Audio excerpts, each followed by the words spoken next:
bersalin Allah Subhanahu wa Ta'ala, yang dimana atas limpahan rahmat serta hidayahnya lah sehingga dimana kita semua pada siang hari ini dapat berkumpul di masjid yang penuh dengan berkah kali ini untuk melaksanakan perintah Allah, yaitu menunaikan salat Jumat berjamaah.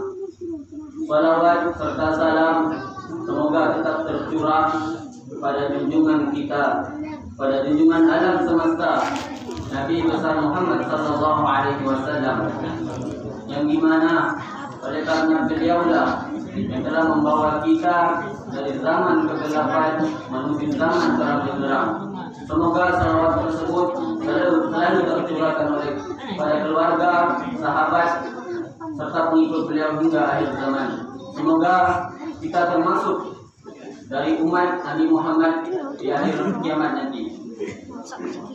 Kaum muslimin jamaah salat Jumat yang berbahagia, sebelum khatib memulai atau menyampaikan isi khutbah khatib pada siang hari ini, khatib mengajak jamaah sekalian, khususnya kepada diri khatib pribadi, marilah kita semuanya untuk meningkatkan iman dan ketakwaan kita kepada Allah Subhanahu wa Ta'ala. Takwa dalam artian mengerjakan segala perintah-perintah Allah dan menjauhi segala larangan-larangan Allah. Kaum muslimin jamaah salat Jumat yang berbahagia, marilah kita bertakwa kepada Allah. Kita kokohkan tadi persaudaraan kita dengan saling tolong menolong di dalam kebijakan dan takwa, dan jangan tolong menolong dalam berbuat dosa dan pelanggaran. Allah Subhanahu wa Ta'ala berfirman dalam Al-Quran surah Al-Ma'idah ayat 2, wa ta'awanu 'alal birri wat taqwa wa la ta'awanu 'alal itsmi wal 'udwani wattaqullah innallaha syadidul 'iqab. Dan tolong-menolonglah kamu dalam mengerjakan suatu kebajikan dan ketakwaan, dan janganlah kamu tolong-menolong dalam berbuat dosa dan pelanggaran, dan bertakwalah kamu kepada Allah Subhanahu wa Ta'ala, sesungguhnya Allah amat besar siksanya. Tolong-menolong dalam kebajikan mempunyai arti yang sangat luas. Tolong-menolong tidak bisa atau tidak harus berupa mendermakan harta benda atau tenaga, tetapi memberi nasihat kepada orang yang perlu diberi nasihat pun termasuk perbuatan menolong. Sebagaimana Rasulullah SAW menganjurkan orang untuk menolong yang suka menganiaya ataupun dengan jalan mencegah dari perbuatan aniaya tersebut. Diriwayatkan dari hadis Bukhari dan Muslim, Rasulullah SAW bersabda, tolonglah saudaramu baik ia yang menganiaya atau yang dianiaya. Di antara sahabat bertanya, ya Rasulullah, kami dapat menolongnya jika ia dianiaya, maka bagaimana kami menolongnya jika ia menganiaya? Maka Rasulullah SAW menjawab, kau cegah ia dari penganiayaan, maka itu berarti engkau menolongnya dari penganiayaan. Demikianlah pengertian tolong-menolong dalam kebaikan, termasuk di dalamnya adalah mencegah perbuatan yang mungkar, memberi nasihat kepada orang yang berbuat zalim kepada seperti dalam hadis tersebut. Tentu sajalah yang baik adalah memberinya nasihat dengan tutur kata yang lemah lembut, sehingga tidak menyinggung perasaan dan tidak menimbulkan kesalahpahaman.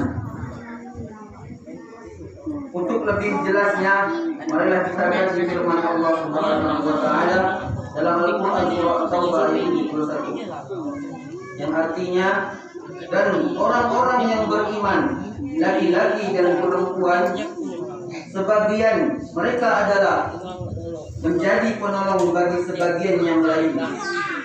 Mereka menyuruh mengerjakan perbuatan yang ma'ruf dan mencegah dari perbuatan yang munkar.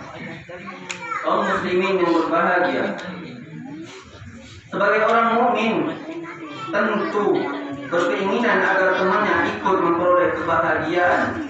Oleh karena itu, ia harus suka menyuruh mengerjakan yang ma'ruf. Ia tentu tidak ingin membiarkan sahabat ataupun teman-temannya terjerumus ke dalam kemaksiatan.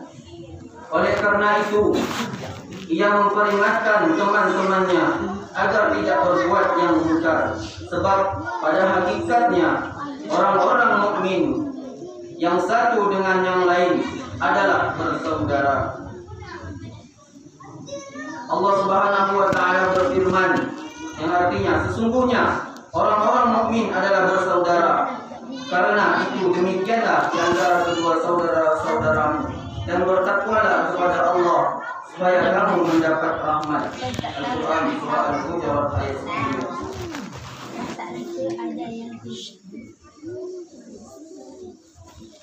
Hadirin jamaah sholat Jumat,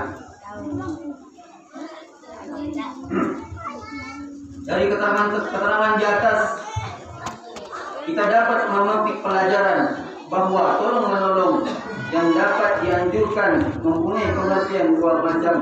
Yang pertama, tolong menolong yang bersifat material atau tolong menolong dalam bentuk kebendaan, yaitu dengan mengulurkan bantuan kepada para penderita yang memerlukan bantuan untuk mempertahankan ataupun meringankan beban hidup mereka, atau memberikan pertolongan dan perlindungan kepada siapa saja yang teraniaya dan lain sebagainya.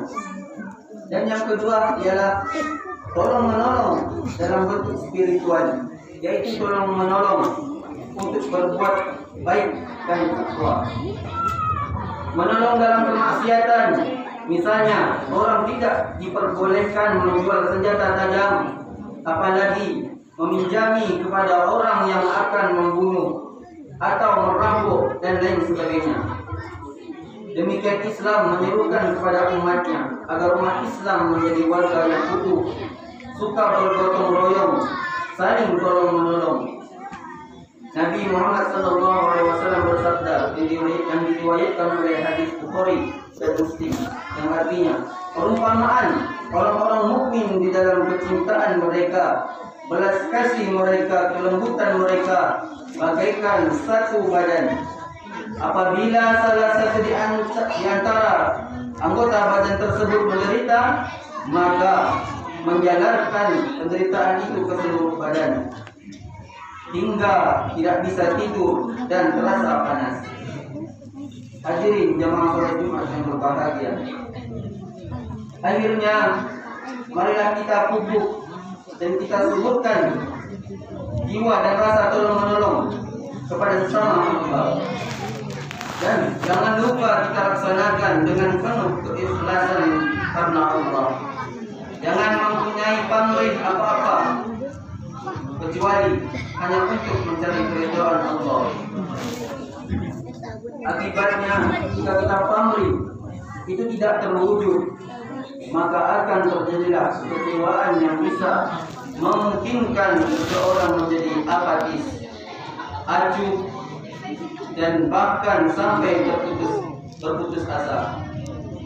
Oleh karena itu, prinsip ikhlas harus kita jadikan dasar untuk saling tolong menolong. Hilangkanlah rasa ingin dibalas.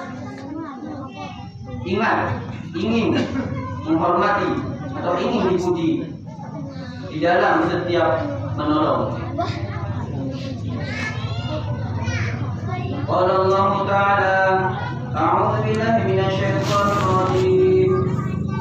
Kana an-nasu ummatan wahidatan wa 'ala Allahi an-nabiy mubasysyirin wa mundzirin wa anzala ma'ahum al-kitaba bil haqq liyahkum bainan nasi fima ikhtalafu fihi wa ma ikhtalafu illa alladhina utu min ba'di ما جاءتهم البينات بغيا بينهم فهدى الله الذين آمنوا إلى لما اختلفوا فيه من الحق بإذنه والله يهدي من يشاء إلى صراط مستقيم. بارك الله لي ولكم في القرآن العظيم ونفعني وإياكم بالآية والذكر الحكيم وتقبل مني ومنكم تلاوته إنه هو السميع العليم. وقل رب اغفر وارحمنا إنك وأنت خير الراحمين. على سيدنا محمد وعلى آله وصحبه بالهدى والآصال.